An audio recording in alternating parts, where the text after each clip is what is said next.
एक गांव था जिसका नाम चक सादा दिल था। उस गांव के लोग सीधे सादे जरूर थे मगर अकल से पैदल नहीं थे। ये गांव एक खुली और पुरसुकून वादी में बसा हुआ था जहां जिंदगी बहुत सादा और फितरत के करीब थी। गांव के चारों तरफ हरे भरे खेत फैले हुए थे जिनमें गंदुम, मकई और सरसों लहलहाती रहती थी। गांव के घर ज्यादातर मिट्टी और ईंटों से बने हुए थे। हर घर के सामने एक छोटा सा सहन होता जहां बच्चे खेलते और बुजुर्ग चारपाइयों पर बैठकर दिन भर की बातें करते। अलबत्ता इस गांव में दो ऐसे दोस्त रहते थे जो अपनी बेवकूफियों की वजह से पूरे इलाके में मशहूर थे। एक का नाम बुलू था और दूसरे का पिनो। दोनों बचपन से दोस्त थे, साथ खेले, साथ स्कूल गए और साथ ही स्कूल से निकाले भी गए। बुलू लंबा चौड़ा मगर दिमाग से हल्का था। बात बात पर हंस पड़ता और जो बात एक बार समझा दी जाए वो भी अगले दिन भूल जाता। पिनो उससे एक कदम आगे था, कद में छोटा मगर खुद को बहुत अक्लमंद समझता था। हालांकि उसकी हर अक्लमंदी किसी न किसी मुसीबत में खत्म होती थी। एक दिन गांव में ये खबर फैली कि शहर में गधे के दूध की बहुत मांग है और लोग उसे महंगे दामों खरीद रहे हैं। यार, अगर हम गधा पाल लें तो अमीर हो जाएंगे। बिल्कुल, मैंने भी सुना है गधे का दूध दिमाग तेज करता है। दोनों ने गांव के मेले से एक बूढ़ा सा गधा खरीदा और घर ले आए। मसला ये था कि गधा नर था मगर ये बात दोनों दोस्तों को मालूम ही न थी। अगली सुबह बुलू दूध की बाल्टी लेकर गधे के पीछे खड़ा हो गया और पिनो गधे को समझा रहा था, देख भाई, दूध दे दे, हम गरीब आदमी हैं। घंटों की मेहनत के बाद भी बाल्टी खाली रही। आखिर कसकर बोला, अरे नालायको, ये नर गधा है। तो फिर ये दूध क्यों नहीं दे रहा?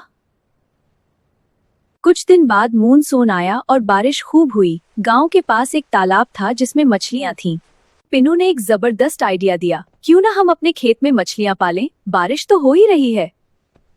वाह, फिर हमें तालाब जाने की जरूरत नहीं पड़ेगी। वाह!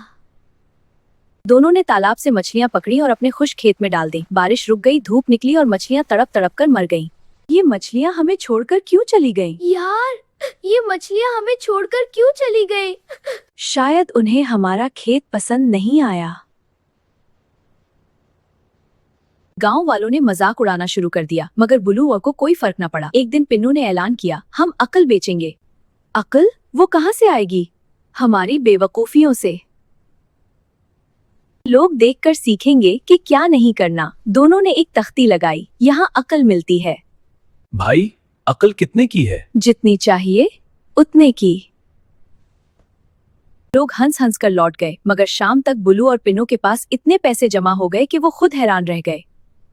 लोगों ने उन्हें पागल समझकर खैरात दे दी थी। एक रात दोनों पैसे गिन रहे थे कि एक चोर आ गया। चोर ने डराने की कोशिश की मगर बुलू खुश हो गया, वाह मेहमान। पिनो ने चोर को चाय पिलाई और बोला, भाई तुम भी कुछ खा लो, फिर चोरी कर लेना।